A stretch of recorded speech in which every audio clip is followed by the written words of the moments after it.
ప్రభునందు ప్రియమైన దేవుని బిడ్డలని మీ అందరికీ యేసుక్రీస్తు నామములో వందనాలు తెలియజేస్తున్నాను. ఈరోజు మన ధ్యాన వాగ్దానముగా దేవుడిచ్చిన వాగ్దానము, నీతిమంతులు తమ తండ్రి రాజ్యములో సూర్యుని వలె తేజరిల్లుదురని. ఈ వాక్యాన్ని మత్తయి సువార్త 13వ అధ్యాయము 43వ వచనంలో మనం చదువుదాం. అప్పుడు నీతిమంతులు తమ తండ్రి రాజ్యములో సూర్యుని వలె తేజరిల్లుదురు, చెవులు గలవాడు వినుగాక. ఈ అధ్యాయాన్ని మనము ధ్యానించడానికి 8 భాగాలుగా ధ్యానించవచ్చు. ఒకటి, విత్తువాని ఉపమానము 1వ వచనం నుండి 23వ వచనం వరకు కనబడుతుంది. రెండవది, గురుగుల ఉపమానము 24 నుంచి 30 వరకు కనబడుతుంది. మూడవది, ఆవగింజ ఉపమానము 31, 32 వచనాల్లో మనం చూడగలుగుతాం. నాలుగవదిగా, పులిసిన పిండి ఉపమానము 33 నుంచి 35 వచనం వరకు కనబడుతుంది. ఐదవదిగా, గురుగుల ఉపమానానికి వివరణ 36వ వచనం నుండి 43వ వచనం వరకు మనం చూడగలుగుతాం. ఆరవదిగా, దాగి ఉన్న సంపద 44 నుంచి 46 వచనాల్లో మనము చూడగలుగుతాం. ఏడవదిగా, వల ఉపమానము 47 నుంచి 52 వరకు మనం చూడగలుగుతాం. ఏడవదిగా, నజరేతులో యేసును నిరాకరించడం. కాబట్టి ఈ విధంగా ఈ 7 భాగాలని మనము చూడగలుగుతాం. ఈ విధంగా ఈ వాక్యాన్ని మనం ధ్యానించవచ్చు. చూడండి, 9వ వచనంలో ఒక మాట ఉంటుంది. ఇదే అధ్యాయము 9వ వచనంలో, చెవులు గలవాడు వినుగాక అని చెప్పాను. ఈ ఉపమానాలన్నిటినీ దయచేసి ఆ విధంగా ధ్యానం చేయాల్సి ఉంటుంది. దానియేలు గ్రంథము 12వ అధ్యాయము 13వ వచనంలో మనం ఒక మాట చూస్తాం. నీతిమంతుల గురించి మాట్లాడుతూ, బుద్ధిమంతులైతే ఆకాశ మండలంలో జ్యోతులను పోలిన వారై ప్రకాశించుదురు. నీతి మార్గం అనుసరించి నడుచుకున్నట్లు ఎవరు అనేకులను త్రిపుదురో వారు నక్షత్రం వలె నిరంతరము ప్రకాశిస్తారు. ఈ విధంగా ప్రకాశవంతమైన జీవితాన్ని జీవించడానికి వీలు కలుగుతుంది.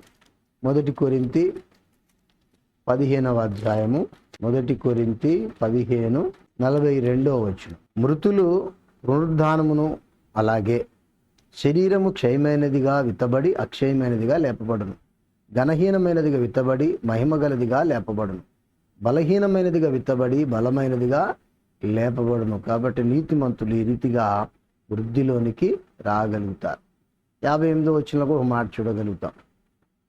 కాగా నా ప్రియ సహోదరులారా, మీ ప్రయాసం ప్రభునందు వ్యర్థము కాదని ఎరిగి స్థిరులను కదలని వారును ప్రభు కార్యాభివృద్ధి అందు ఎప్పటికీ ఆసక్తులనై ఉండుడి. రానున్న కాలంలో మనుష్య కుమారుడు దుష్టులను శిక్షించి నీతిమంతులను దీవించే తన రాజ్యాన్ని సరైన సమయంలో ఈ భూమి మీదకి తెస్తాడని వివరించాడు. కాబట్టి మనం ఓపిక కలిగి దేవుని కొరకు జీవించే వారంగాను దేవుని యందు వర్ధిల్లే వారంగా ఉండాలంటే నీతిమంతులముగా మనము జీవించాలి. అందుకే బైబిల్లో అబ్రహాము దేవుని నమ్మెను, అది అతనికి నీతిగా ఎంచబడినని బైబిల్ చెప్తుంది. కాబట్టి నీతిగా ఎంచబడినటువంటి వారముగా నీతిమంతుల సమాజంలో మనం కలిగిన వారముగా ఉండాలి. క్రీస్తు యేసును నమ్ముటే దేవుని మహింపరచడానికి, క్రీస్తు యేసునందు సద్భక్తితో బ్రతకను ఉద్దేశించు వారు హింస పొందుదని వాక్యం కూడా తెలియచేస్తుంది. చూడండి, ఒక్క మాట మనము సామెతల గ్రంథము 4వ అధ్యాయము 18వ వచనం, పట్టపగలకు వరకు వేకువ వెలుగు తేజరిల్లినట్టు నీతిమంతుల మార్గము అంతకంతకు తేజరిల్లును. కాబట్టి ఆ తేజరిల్లే స్థితిలో మనము ఉండాలి. కాబట్టి పట్టపగలు ఎలాగైతే ఆ వెలుగు ప్రకాశిస్తుందో అలాగా నీతిమంతులు అంతకంతకు తేజరిల్లేవారుగా ఉంటారు. 1 యోహాను పత్రిక 3వ అధ్యాయము 1 నుంచి, మనము దేవుని పిల్లలమని పిలువబడినట్లు తండ్రి మనకి ఎట్టి ప్రేమను అనుగ్రహించినో చూడుడి. మనము దేవుని పిల్లలమే, ఈ హేతువు చేత లోకం మనల్ని ఎరగదు, ఏలైనగా అది ఆయనను ఎరగలేదు. ప్రియులారా, ఇప్పుడు మనం దేవుని పిల్లలమైన మనమిక ఏమవుదుమో అని అది ఇక ప్రత్యక్షపరచబడలేదు, కానీ ఆయన ప్రత్యక్షమైనప్పుడు ఆయన ఉన్నట్టుగానే ఆయనను చూతుము గనుక ఆయనను పోలి ఉందమని ఎరుగుదుము. ఆయన యందు ఈ నిరీక్షణ పెట్టుకున్న ప్రతివాడును ఆయన పవిత్రుడై ఉన్నట్టుగా తన్ను పవిత్రునిగా చేసుకును. కాబట్టి దేవుని వెలుగు మనము ప్రకాశించే వారంగా, మీరు లోకమునకు ఉప్పై ఉన్నారు, వెలుగై ఉన్న రీతిగా మన ఉప్పుగా వెలుగుగా ఉండి దేవునిలో ప్రజ్వరిల్లుదాం. దేవుడు అటు కృపతో నింపునుగాక.